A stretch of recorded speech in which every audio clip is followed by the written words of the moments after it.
Hello, मैं N K Vishal अपने channel O N S Finserv के शेयर मार्केट चैनल पे आपका स्वागत करता हूँ। और आज हमारा ये 5वां वीडियो होगा। और V T L means Vardhman textile, J B M auto और Orchid Pharma, after that Hinduja Global Solution, इन सब के एक्सरे के बाद आज हम लोग जो जिसका एक्सरे कर रहे हैं जिस कंपनी का, उसका नाम है graphite India limited. Graphite India limited 1974 की कंपनी है। उससे पहले 1960 से इन्होंने काम स्टार्ट किया था, 1960 से। मीन्स आज की डेट में ये लगभग लगभग 61 साल पुरानी कंपनी है। और एज ए कंपनी फॉर्मेशन हुए उसमें भी लगभग लगभग 47 साल हो चुके हैं। तो बहुत ही पुरानी कंपनी है, इलेक्ट्रोड की, कोलकाता बेस्ड है, वेस्ट बंगाल। इसलिए मैंने सी आई एन पे एक हल्का सा मार्क लगाया है, जिससे आप देख सकें कि डब्ल्यू बी जो लिखा हुआ है वो वेस्ट बंगाल को दर्शाता है। किसी भी सी आई एन में आपको किसी भी कंपनी के सी आई एन अगर मिल जाए तो आप उससे पता कर सकते हो ये कंपनी का रजिस्ट्रेशन कहाँ पे है, किस स्टेट में है और किस ईयर में है। क्योंकि सबसे जो हाँ हमने मार्क किया वहाँ डब्ल्यू बी लिखा है मीन्स वेस्ट बंगाल है। अगर आपका डी एल लिखा है दिल्ली है, बी आर लिखा है बिहार है। इस तरह से आप कर सकते हो आइडेंटिफाई। और उसके जस्ट बगल में उसका ईयर लिखा होता है, किस साल में उसने रजिस्ट्रेशन करवाया। दैट्स 1974 इसने रजिस्ट्रेशन करवाया। और सबसे लास्ट में जो है वहाँ लिखा होता है ना, जैसे 094602, दैट्स इसका रजिस्ट्रेशन नंबर होता है। ठीक है। तो आप इससे किसी भी कंपनी की सी आई एन आपके पास आ जाए तो आप उससे किस स्टेट में रजिस्टर्ड है और किस ईयर का रजिस्ट्रेशन है ये आप आराम से पता कर सकते हो।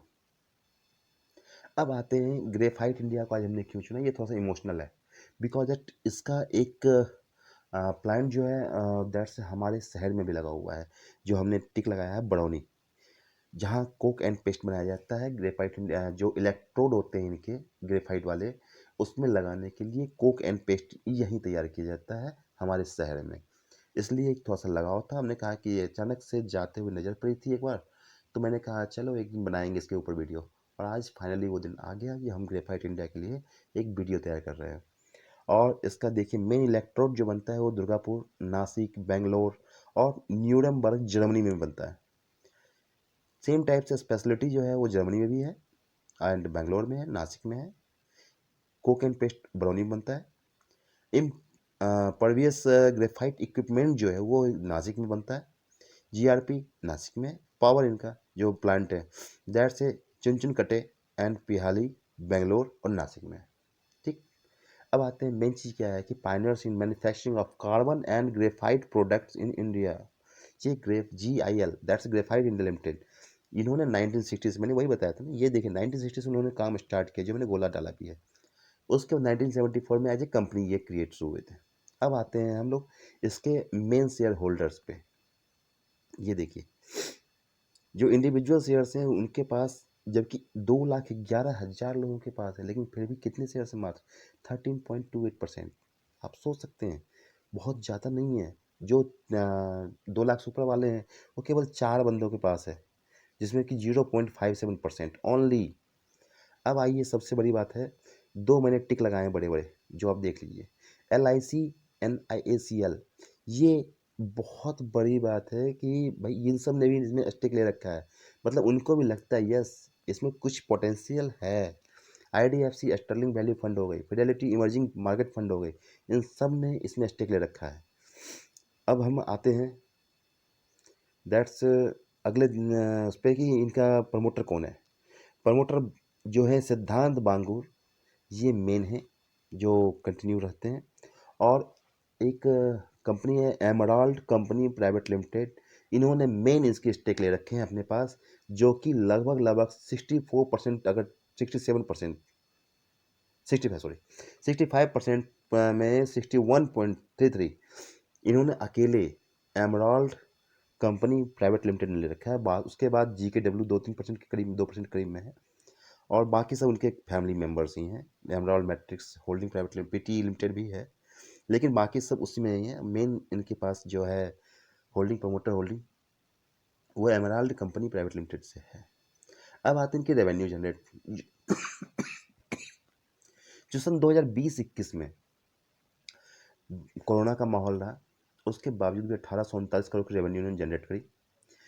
199 करोड़ का इन्होंने अपना प्रॉफिट पोस्ट किया। और इस साल के सिर्फ 2 तिमाही हुई, मतलब हाफ ईयर ओनली, 6 महीने में इन्होंने लगभग 1200 करोड़ का बिजनेस कर डाला है, 1839 के एवज में।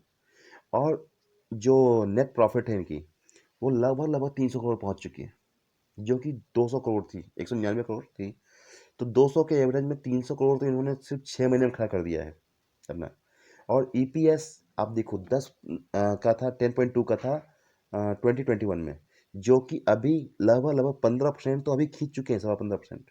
तो 10.25 की जगह 15.25 तो अभी हो चुका है टका, काम खत्म, ईपीएस हो चुका है। अभी 6 महीने का बाकी है, उसमें कुछ ना कुछ तो करेंगे ना।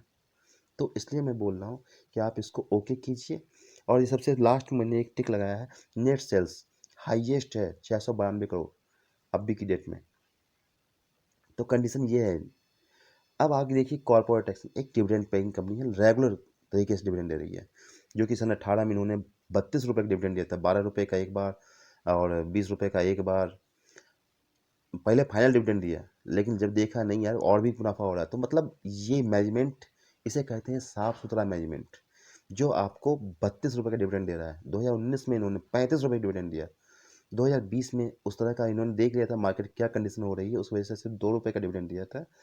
फिर भी 2021 में, जो कि सिर्फ 200 करोड़ कमाई हुई थी, जहां आप 300 करोड़ 6 महीने में कमाते हो, वहां 200 करोड़ उन्होंने साल में कमाया है। उसके बावजूद भी 5 रुपये का डिविडेंड इन्होंने दे दिया। अब आते हैं मार्केट कैप पे। 9,879 करोड़ का मार्केट कैप, जिसमें 3,457 करोड़ का फ्री फ्लोट मार्केट कैप है। मतलब इसमें प्रमोटर के पास नहीं है, ये पब्लिक के पास है, चाहे वो एलआईसी के पास हो, चाहे एनआईसीएल के पास हो, चाहे रिटेल के पास हो। तो ये है मार्केट कैप। ईपीएस इसका अर्निंग पर शेयर लगभग 26 के करीब में है। जो पीई रेशियो है वो 20 के नज़दीक में है, और एक फेयर वैल्यू कही जाएगी, कोई दिक्कत की बात नहीं है।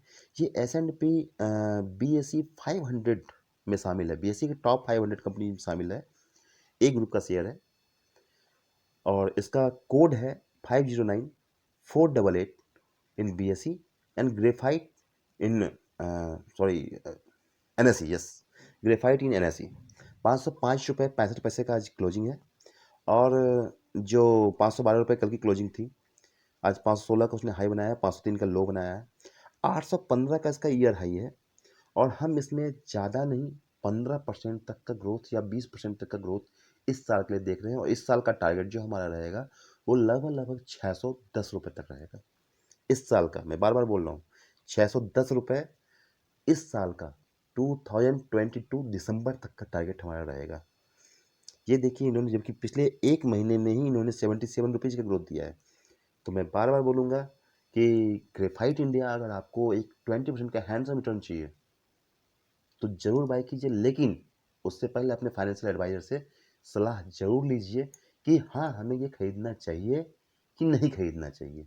क्योंकि इस बार का इसका डिविडेंड, जब 200 रुपये पे इसने 5 रुपये डिविडेंड दिया था 200 करोड़ पे, इस बार तो 300 करोड़ 6 महीने में कमा चुके हैं। बाकी 6 महीने में 450 500 भी जाती है, कुछ नहीं करती है, तो 500 करोड़ पहुंचती है, तो 2.5 गुना, मतलब अप्रॉक्सीमेट 10-12 रुपये डिविडेंड तो आपको मिल जाएगा।